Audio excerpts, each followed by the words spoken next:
Libro de Génesis, capítulo 1, versículo 1. En el principio creó Dios los cielos y la tierra.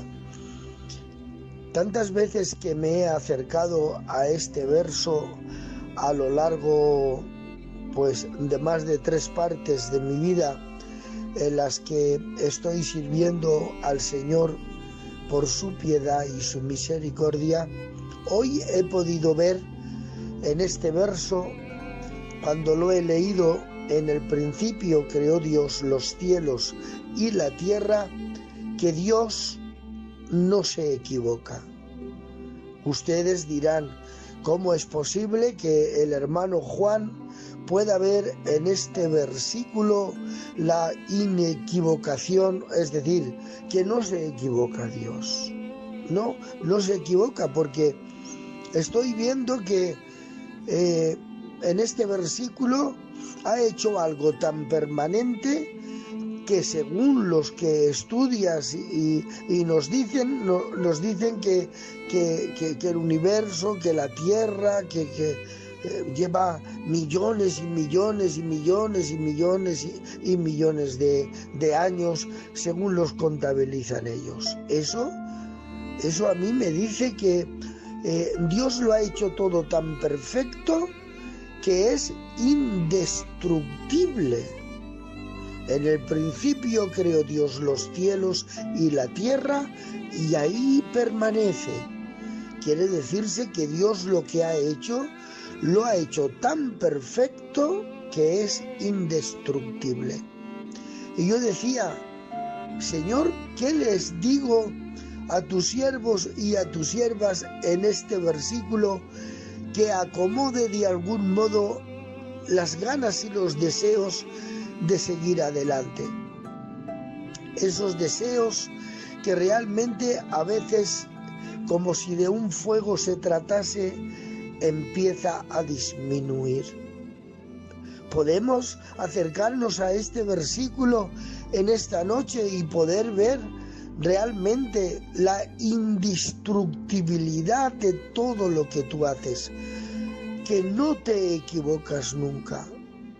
Y el Señor levantaba pensamientos y sentimientos dentro de mi corazón cuando me acercaba con esa sensación de indestructibilidad, es decir, de que Dios no se equivoca, porque los seres humanos que se equivocan hacen cosas destructibles, no solamente de algún modo cosas para destruir, sino que lo que hacen se rompen con el uso. No hacen absolutamente nada que pueda permanecer para siempre, ni aun las cosas que son irreciclables, como el plástico o algunas otras cosas que dicen que tardan mucho en desaparecer, pero llegará un momento en que desaparecerán. Pero lo que Dios hace es perfecto. Esto hoy debe de levantar en nuestra vida fe.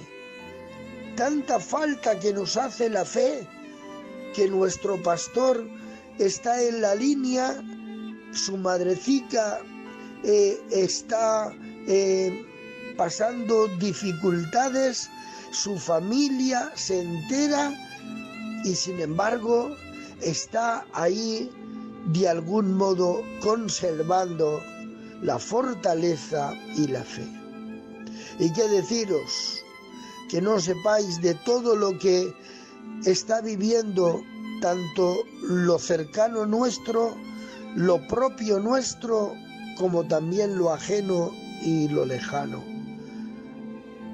Mujeres que han enviudado, hombres que también han enviudado, hijos que se han quedado sin padres, padres que se han quedado sin algún hijo, hermanos, familiares, amigos, hombres de Dios, conocidos de todos nosotros, que durante este año han ido a engordar la nube de testigos de la carta hebrea capítulo 12. Sufrimientos diarios que realmente estamos viviendo de una manera terrible y tremenda. ¿No creen ustedes que necesitamos fe? Y no una fe realmente pobre, una fe que tan solamente espera recibir, sino esa fe realmente que cree en el Dios que ha hecho el cielo y la tierra. Posiblemente alguno de ustedes que es obrero, es pastor, es candidato, está pensando, ¿me habrá realmente llamado Dios al ministerio? Permítanme que les profetice.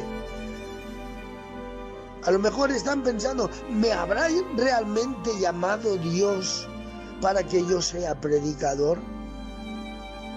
Y estén ustedes pensando en lo profundo de sus pensamientos, en sus propias meditaciones.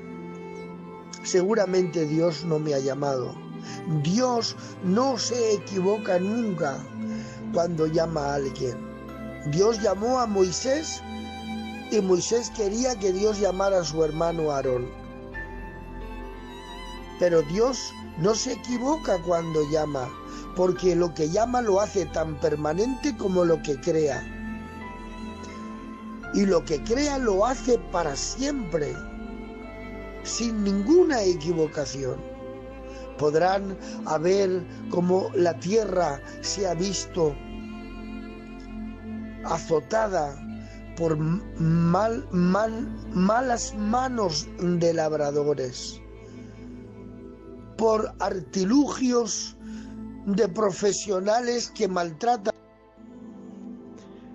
Bueno, parece que el diablo está hoy un poco quemado con nosotros, pero seguimos adelante. La tierra que Dios la hace perfecta es maltratada, pero la tierra siempre, como ha sido creada por las manos de Dios, sigue levantándose.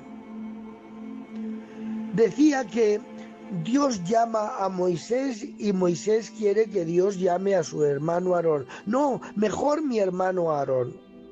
Pero demostró realmente Dios no equivocarse. Dios necesitaba a un predicador, a un líder, a un hombre suyo para que fuese el líder durante 40 años en el desierto.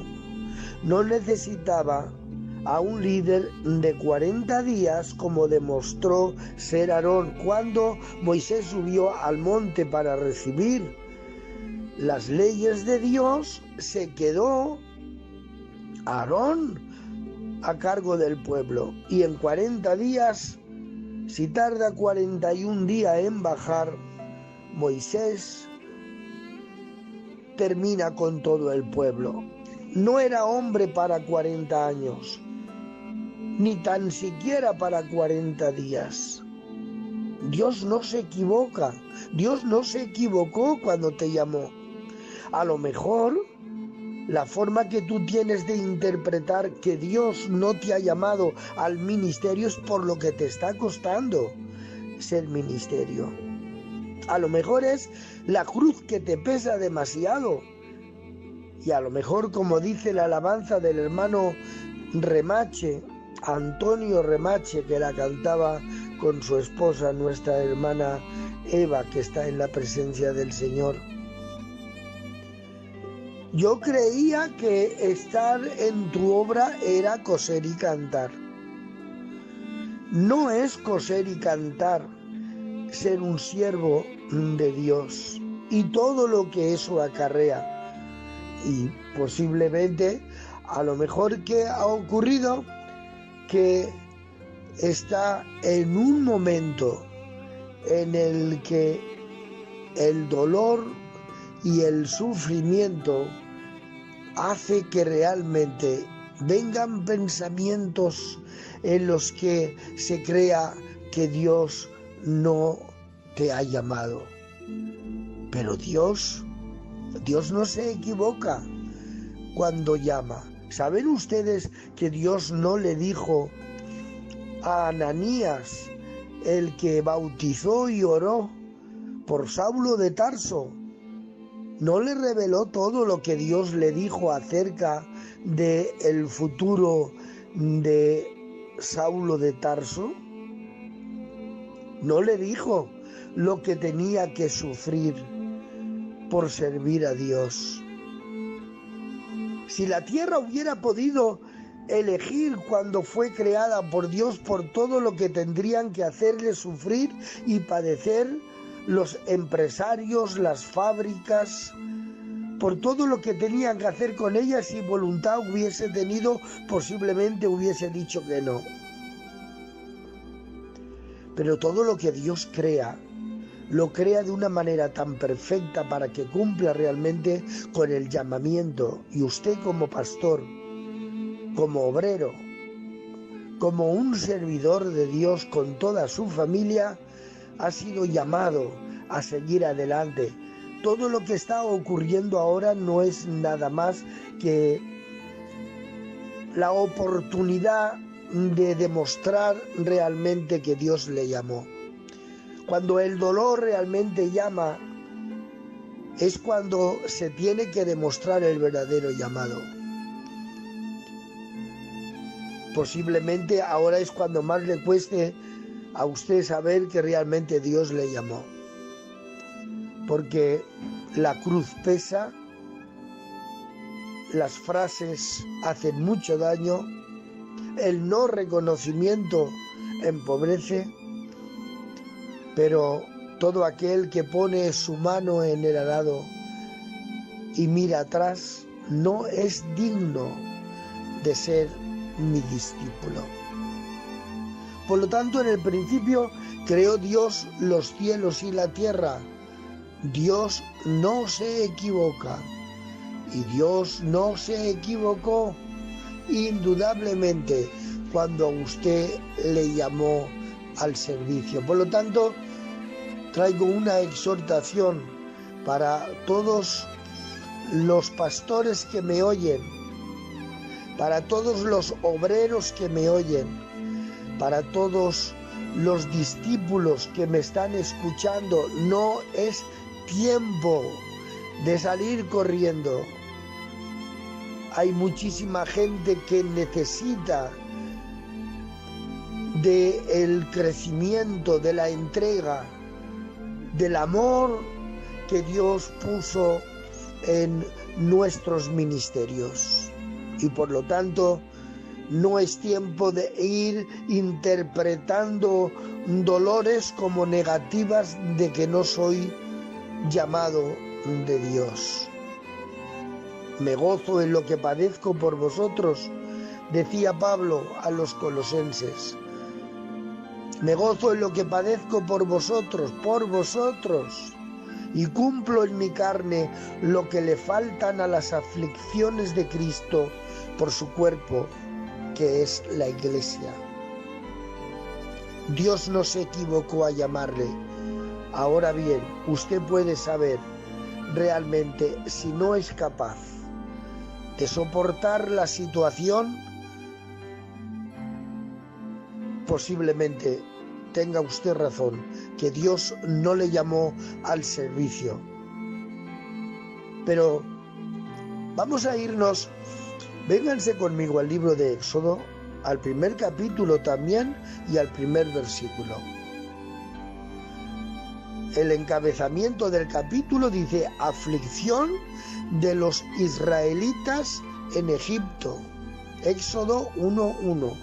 Estos son los nombres de los hijos de Israel que entraron en Egipto con Jacob. Cada uno entró con su familia. Y mientras estaba pensando en ustedes, estaba también pensando en este segundo libro del Pentateuco, capítulo 1 y versículo 1, porque el sufrimiento no solamente para los llamados como obreros, como pastores o como candidatos al ministerio, sino que también Dios nos ha llamado a todos nosotros a no sacar los pies del camino estrecho. Y veía, yo me imaginaba entrando aquellas 70 personas que entraron en Egipto con gozo, con alegría, con bendición, y tenían una tierra para ellos, la tierra de José, que su hijo José, que era el segundo de Egipto, les había dado.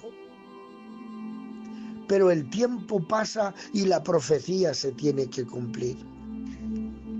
Porque la iglesia del Señor vive y se alimenta de lo profético, no de los decretazos, ni de las historias, ni de las fiestas, ni de las cosas que realmente puedan estar ocurriendo alrededor. La iglesia de Dios vive en el medio de lo profético. Y también existe para la iglesia, para los creyentes, aquello de que Pablo lo habló de la siguiente manera, cuando dijo: si Cristo padeció en la carne, armaos vosotros también del mismo pensamiento. Pues quien padeció en la carne terminó con el pecado para ya no más vivir el tiempo que resta conforme a las concupiscencias de los hombres, sino conforme a la voluntad de Dios. ¿Terminar con el pecado? Pastor Juan, ¿terminar con el pecado? ¿Acaso se puede terminar con el pecado? ¿No terminó ya el Señor con el pecado? ¿Qué es lo que nos quieres decir? El pecado que habla Pedro en esa parte de la Escritura que les he citado, cuando dice: si Cristo padeció en la carne, terminó con el pecado. También vosotros armaos del mismo pensamiento, porque quien padeció en la carne termina con el pecado para ya no vivir conforme a las concupiscencias de los hombres, sino conforme a la voluntad de Dios. ¿Qué es vivir conforme a la concupiscencia de los hombres? Vivir envuelto realmente en un sistema de prácticas carnales que hacen que la familia se destruya. Estaba hablando estrictamente de la familia, Pedro, y a mí me llamaba la atención que cuando entra Jacob con toda su familia y con todas las familias de sus hijos, ha resaltado para mí la palabra familia, cómo se cuidaron durante 400 años para que no perdieran por la práctica ni por la inclinación de la concupiscencia de los egipcios, perdieran la esperanza de que una generación sería salvada por, en este caso, el Mesías que vendría. Todos los que morían con la esperanza de lo que más tarde Daniel hablaría. Cuando Daniel, en el capítulo 12, quiero recordar, de su libro de Daniel, dice que los que han dormido en el polvo de la tierra resucitarán. Estaban cuidando realmente a su familia, porque no involucrarse en los sistemas de este mundo significa entrar en un sufrimiento a veces de necesidad, pero no hay mayor riqueza que le pueda dejar un padre o una madre a su descendencia, a sus hijos, a sus hijas, a sus nietos, que crean en Cristo, que sepan esperar en Cristo, que si tienen que morir, que mueran en Cristo, porque el Señor les recuperará, porque escrito está, los muertos en Cristo resucitarán primero. Por lo tanto, armémonos de ese pensamiento y no nos olvidemos cada día de añadir a nuestra fe virtud, a la virtud conocimiento, al conocimiento dominio propio, al dominio propio paciencia, a la paciencia amor y al amor fraternal, porque si estas cosas están en nosotros, no nos dejarán estar ociosos, porque quien no tiene estas cosas tiene la vista muy corta, habiendo olvidado la purificación de sus antiguos pecados.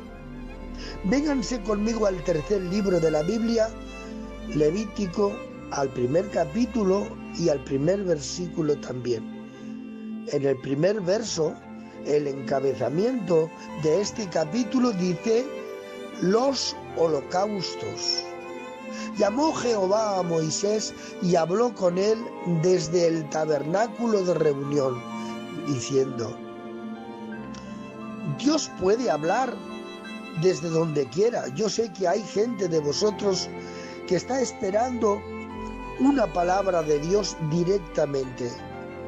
El Espíritu Santo me está hablando ahora y me está diciendo que muchos de ustedes están pidiendo que Dios les hable en sueños, en profecía, porque están deseosos de que haya una respuesta del Señor.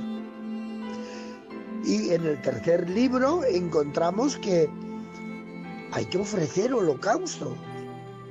Llamó Jehová a Moisés y habló con él desde el tabernáculo de reunión. Dios elegirá el momento, el lugar, la hora para poder hablarle. ¿Podía Dios hablarle al profeta Ezequiel en cualquier otro lugar? Sí, pero le llamó en el lugar donde él debía entender, hasta que Dios no vea que tienes realmente la capacidad del lenguaje con el cual Él te va a hablar. Dios no te va a hablar. Pastor Juan, ¿y cómo puedo desarrollar el idioma de Dios? Viviendo en el Espíritu.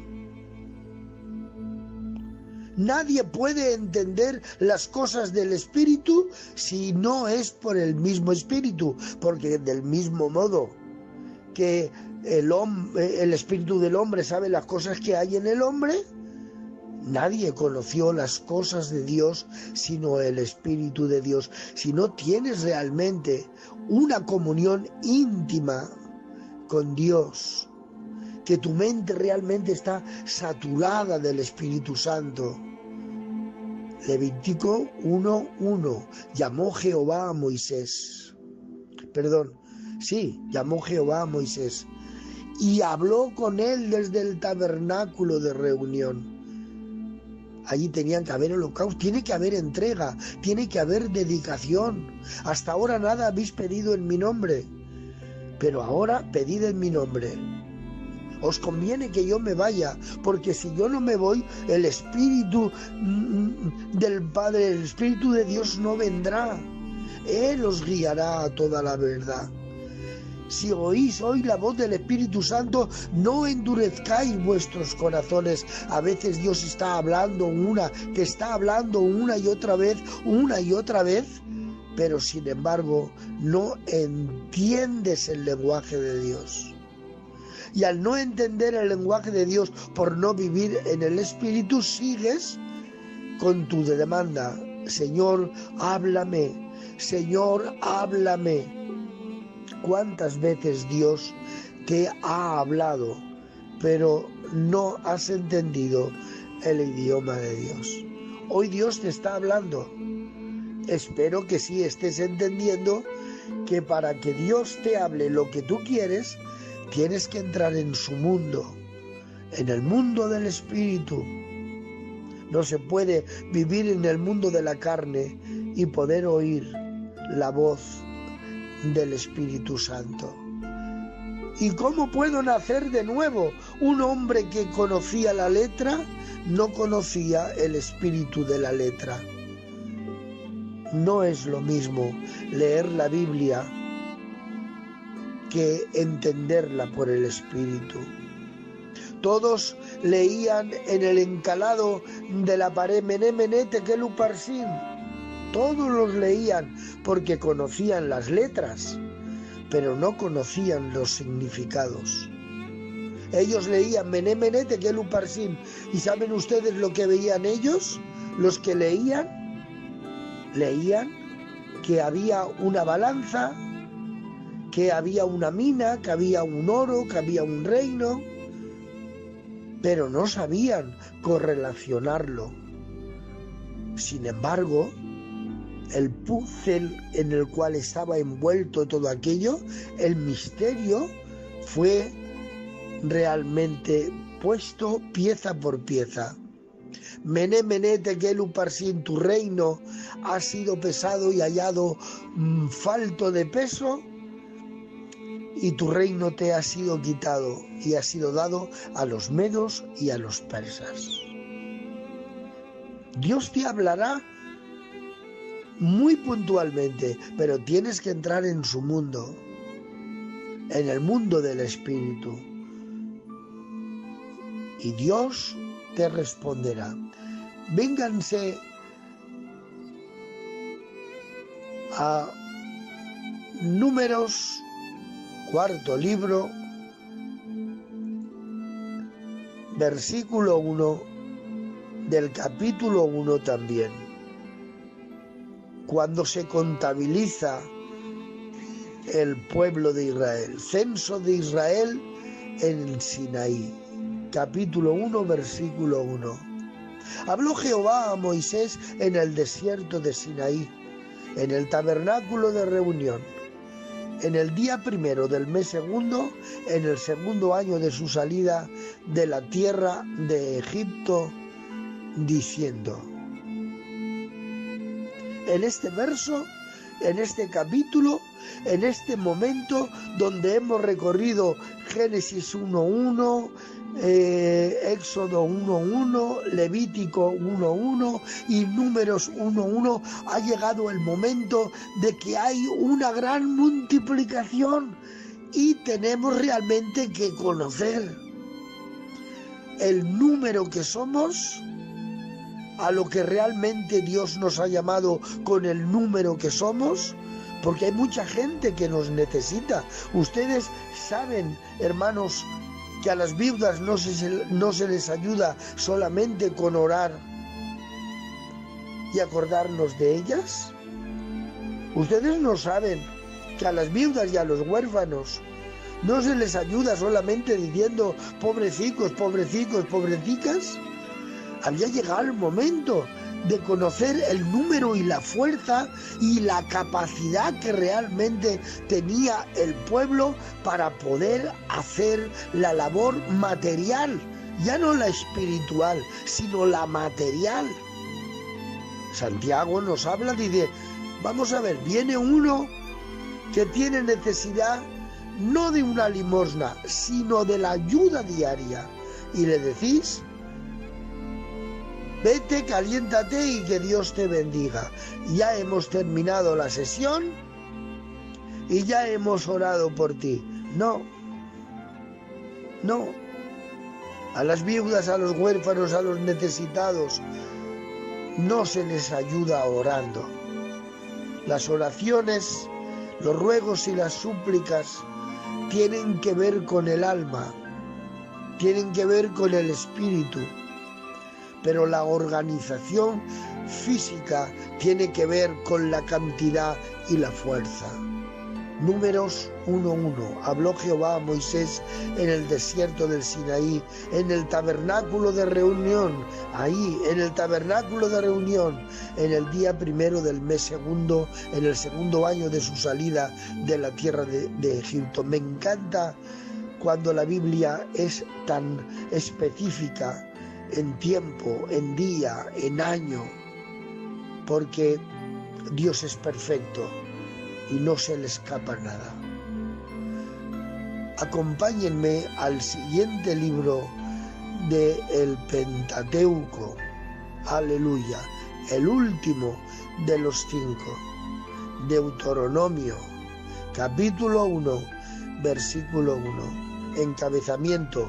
Moisés recuerda a Israel las promesas de Jehová que le hizo en el monte de Horeb. Versículo 1. Estas son las palabras que habló Moisés a todo Israel a este lado del Jordán en el desierto, en el Araba, frente al Mar Rojo, entre Parán, Tofel, Labán, Acerot y Dizaham.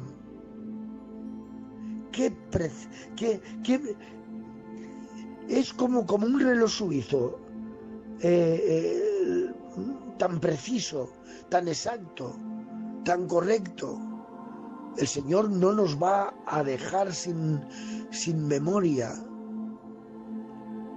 Todo lo que he hecho por vosotros en Horeb, todo lo que os he hablado, todo lo que os he enseñado, todo cuanto os he dicho, ahora os lo traigo a memoria de nuevo. Estas son las palabras que habló Moisés a Israel a este lado del Jordán en el desierto, antes de pasar al otro lugar. Antes que entréis en el lugar donde hay que orar, pero también hay que saber trabajar.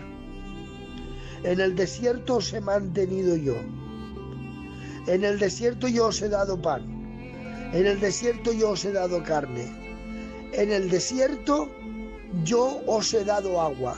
En el desierto no habéis tenido necesidad de nada. Eso realmente nos habla del tiempo. El tiempo de la niñez, cuando estamos realmente creciendo. ¿Habremos crecido lo suficiente? ¿Habrá gente entre vosotros que haya crecido lo suficiente? Yo digo que sí. Para que cuando entre en la nueva tierra de Canaán, la tierra de Canaán, habían milagros muy esporádicos. Ya tenían que haber panaderías, ya tenían que haber herreros, ya tenían que haber labradores, ya tenía que haber gente artesana, porque ya había que hacer zapatos y había que hacer ropa y había que hacer de todo. ¿Qué es en realidad lo que nos enseña el libro de Deuteronomio, el libro de la memoria? Que ahora Dios, los milagros que hace entre nosotros los hará muy puntualmente, pero Él espera a un pueblo comprometido, que sabe infraestructurarse en todas sus necesidades y que las cubre. A los pobres siempre los tendréis con vosotros. Que Dios os bendiga grandemente.